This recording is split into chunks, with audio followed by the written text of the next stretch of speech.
Welcome back to Sledgehammer Horror, guys. I am Ken Sledge. And I'm Ashley Sledge. And let's talk horror. So today we're going to do our review on Daddy's Head.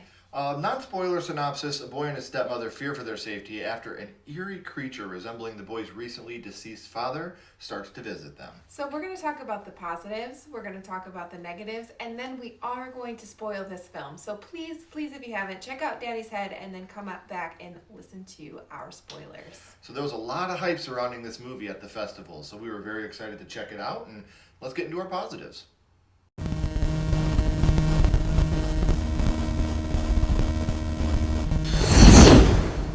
So some of our positives, the older child and the child actor, they look like they're the same person, like literally. And they did this cut between their faces when they're older and younger, and it looked really good. So kudos to whoever chose the two The casting actors. director, yes, great job. Did a really great job with the facial and looking alike. So there's a lot of good jump scares in this movie, actually. As someone that doesn't like jump I was scares, going to say, that's surprising because he doesn't care for jump scares. Right. And again, it's not like my positives and negatives depend on jump scares, but when you can do it effectively, yes, it really does enhance the viewing of the film. So they did have some really good jump scares in this film. Yeah, it's better when you don't have cheap jump scares and you're trying to, that's all your movie is. Right. There's a lot of feeling of like sadness and dread, and then you put the score on top of it, and it just fits so beautifully, and you can feel it with the score, and I thought that was really great. There's a great practical set that was built in the woods, and it was just incredible. It looked great. It's one of my favorite parts of the whole movie is the practical set that they had built out in the woods. Mm-hmm.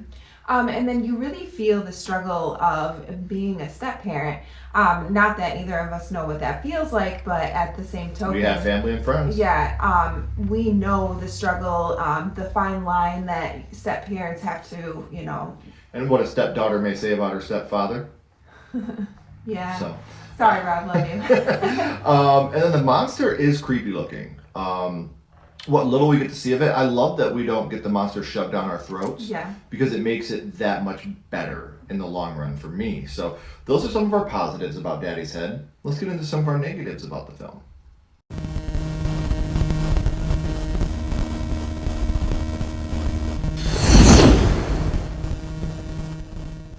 So some of the negatives, the filler, they have a lot of long shots of just nothing, and it's filler time, and it's like, okay, like we could cut that out. We don't need a long shot of a tree branch. I never thought I would get tired of seeing drone shots. Yeah.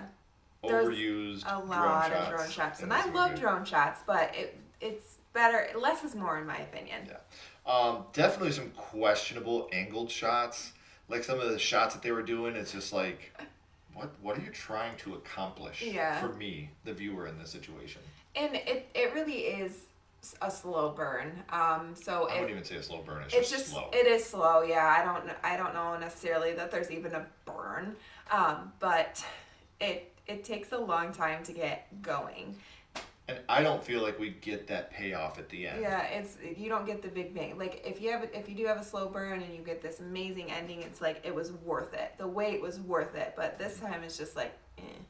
Yeah, this movie, a lot of times it felt like it was just weird for the point of being weird. Yeah, well, you're talking about the angled shots. Like, it's questionable, and And you're just like, what the fuck is happening in this movie? And like I said, I don't mind a movie that's weird for a reason.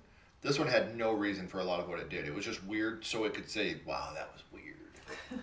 And all the chaos is off screen. You don't get to see any of that, so you don't get to build the anxiety, or you don't get the payoff of the big kills. Yeah, it's all done off screen, which really is a bummer. Yeah. So those are our negatives. Let's get it. Now, we said it already, but we are going to spoil the film. If you haven't seen it and you're watching this the day this is released, it comes out tomorrow. It will be available on Shudder. Make sure you guys are checking out Daddy's Head, and then come back for our spoilers and overall ranking.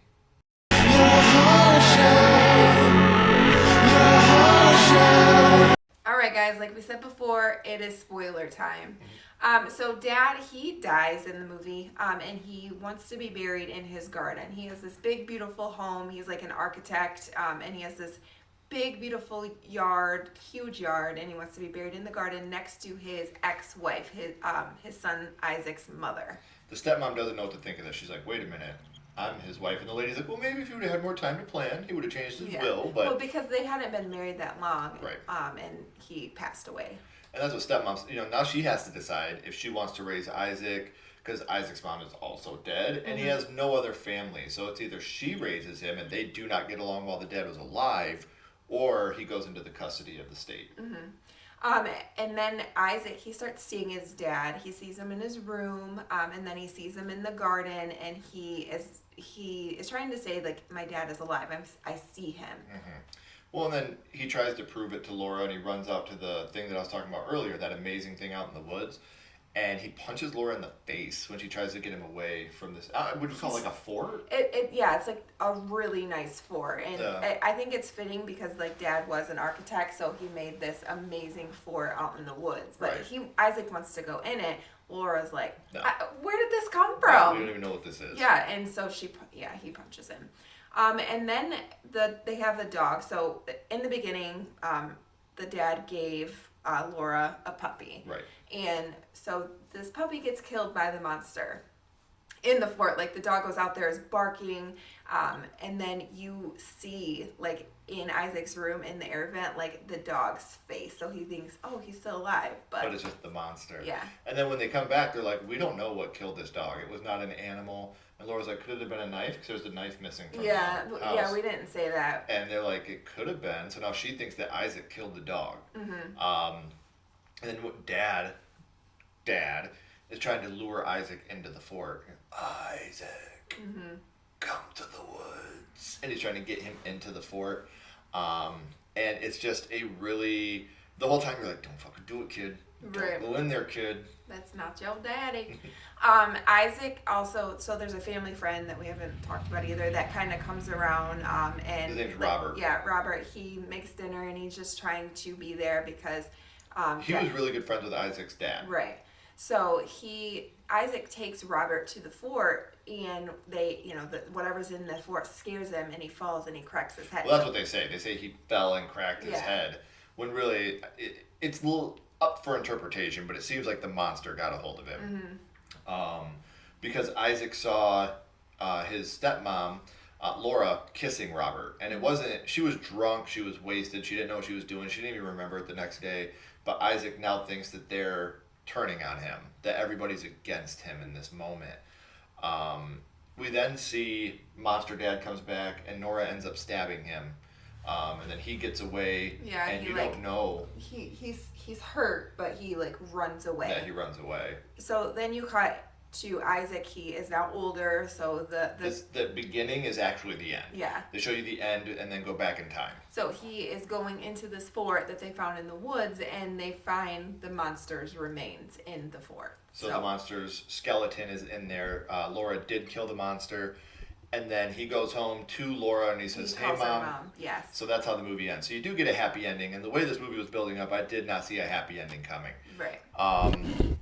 So overall, I was not a huge fan of this movie. This movie did not live up to the hype to me. I'm going to give it a 1.5 out of 5. It just didn't. It checked the boxes on what should be a good movie, but it just didn't work for me. Now, I think a lot of people are going to love this movie. I think this will be a movie that would maybe even be a cult classic at some point. I think a lot of people are really going to dig what this movie does. It wasn't for me. Yeah, I'm going to give it a 2. Like I said, it was slow, and the payoff just wasn't worth all the slowness. Right. And when I find myself feeling bored watching a movie, then it's probably not for me. Right. And there was a lot of filler time. I don't need to see, a tree branch or the sky or there was a good amount of the for movie. minutes and minutes. Yeah, there was a good amount of the movie that was just filler shots that could have been cut down and made into something more action-packed that could have actually been something good. So, like I said, let us know in the comments. Are you excited for Daddy's Head? If you've seen it, what were your thoughts on Daddy's Head? We would love to know. And if you haven't already, please like, comment, and subscribe. It does help build the channel more than you know. And follow Sledgehammer Horror on social media. Our links are in the description as well.